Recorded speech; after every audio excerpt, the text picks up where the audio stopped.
Okay, the Cleveland Browns went out and did the obvious.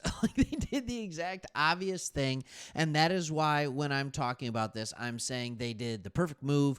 They made the right decision. They made the right call, whatever you want it to be. So in this video, I'm going to tell you what that decision is, and then we're going to back it up with some stats and why I think you can expect this level of play to continue going forward. And that's kind of the most important thing that you have to note. And of course, we're going to look at playoff and, all that kind of stuff. We will talk about those things. Don't get me wrong, but the most important thing we're going to talk about in this video is what's going on, what the news was, and what it will be going forward. So, for starters, Joe Flacco, not Shane Falco of The Replacements, if you've seen that movie, one of the most underrated sports movies of all times. Of course, when I watched it recently, it was not nearly as good as when I watched it when I was younger, but Footsteps Falco, now you got Footsteps Joe Flacco coming in at 38 years old, and he has been officially named QB1 for the rest of the year. You know the story, all right? He just got a victory. And I did a video last week talking about how the Cleveland Browns probably found the answer, even though they lost going against the Rams, because it was very clear that Flacco was at least a competent quarterback, and he absolutely proved it. Things that I didn't know. He's 38 years old. He's a little bit older. We knew Deshaun Watson was done, but I believe Flacco is good enough. No, he's not mobile, but he's good enough, and I think he'll get better, and this is exactly what Stefanski said as well.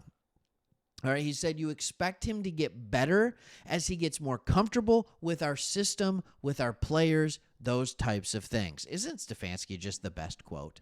Isn't that just such an exciting quote? Those types of things. Thank you so much, Kevin. All right, but with all of that being said, I want to talk to you about what kind of his career stats and numbers have been. He started his first 11 or 12 years with the Baltimore Ravens. That's how most people envision him. That's how most people see him as a player. That's kind of what his MO is. So when we look back, you see this is a good long career. I want to give you the ratings for him for his career in Baltimore: 80, 89, 93, then 80, 87, 73, 91, 83, 83, 80, 84, and 85. Then he goes to Denver, and he plays about half a season, 9 games, has a QB rating of 85. 2020 with the Jets, again, a QB rating of 80.6. Then you lose a lot of stuff. But here's what I'm saying. He has played at this same level. He was never, and I repeat, never, a guy who is going to run the football and use his legs. His career rushing total in all the seasons that he's played is 861, never more than 180 yards rushing, and that was his rookie year. All right? It is just by luck if he's going to run. I mean, look at these numbers: 70, 23, 58, 54. These are rushing yards on an entire season. So the question you have to ask yourself, does the dude still have the arm talent? Is there any question about that after watching him for 2 games with Cleveland? All right. And maybe there's some concerns about his completion percentage. He's never been a high completion percentage guy. 60. I'm just throwing out some ones through his career.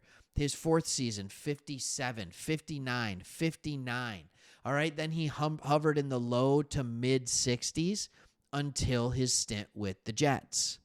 All right, 57.6. I don't expect that completion percentage to continue to go down. I think it'll go up.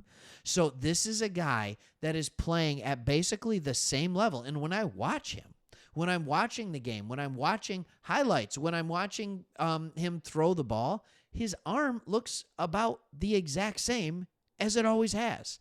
And that is how he's always won. He's got a big arm. He's kind of accurate, but he stands tall in the pocket.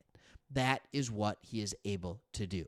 Even his touchdown to interception ratio is almost the exact same, if not better, than it's been through his career.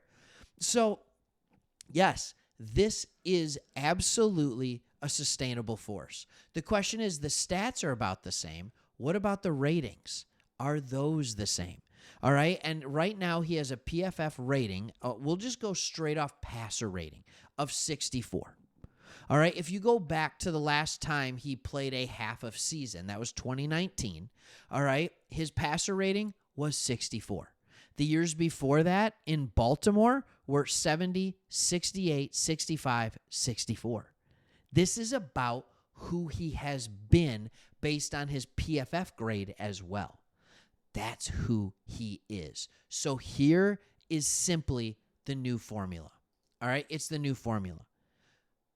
Don't play dumb offense. Run the ball. Throw the ball as much as you need to, okay? And then allow your defense to do what your defense does. And that's exactly what they did against the Jags, forcing turnovers and just playing well. PFF, you're the 6th rated defense. I think a lot of people would argue that you are the best, if not a top 3 defense in the National Football League. Now you have a quarterback that's not going to hand it over to the other team over and over because you just couldn't muster up any offense. The offense has been rated 29th throughout this year. It has been rated 29th, and you are 8-5 with that rating. This team is going to continue to find a way to be better. This offense isn't going to get worse. All right, so as we are coming to the conclusion of this video, not much time left. All right, we look at the playoff picture. All right, this team right here has been garbage. The Steelers have been garbage. I think they're the first team that with the record that they have to lose back-to-back games with 2-win team or 10-loss teams or something like that. There was some crazy stat with the Steelers. All right. And then the Bengals are still here. I understand that. Somehow they're not going anywhere. That doesn't make a lot of sense to me. All right. So that is the one thing that I'm trying to figure out where I'm just like, okay, so where have the Browns gone? But I am also going to bring you to your schedule to finish out the year. You go home and you get to play the Chicago Bears, who just whooped on my Lions. All right. And if you don't know this, on our channel, we are Detroit Lions. We have another channel called Sports Talk Detroit. But again, we feel like the Browns are our cousins. All right. And we love talking about teams that the national media overlooks. So you go and you play Chicago. That's a winnable game. Then you have to go to Houston. That's tough, but they are dealing with injuries upon injuries. I don't know if Nico Collins is going to be back for that game. We'll see what happens with C.J. Stroud. They may be in a tough spot by then. Then you go to New York, and then you're at Cincinnati. This is fully in your control, what you are going to do with the playoff picture. All right? It's fully in your control. Colts look terrible. Steelers have looked terrible. So, really, your biggest concerns are Broncos, Bengals, and Bills, but you're a game ahead of them all. You're still in a good spot, Cleveland fans. All right, they did the right thing. They named him the starter. No more questions. Not that there ever was, but it's very obvious. This is who our starter is going forward for the rest of the year. It's Joe Flacco. Enjoy Joe Flacco in his age 38 season. All right, thanks for watching. See you on the next one.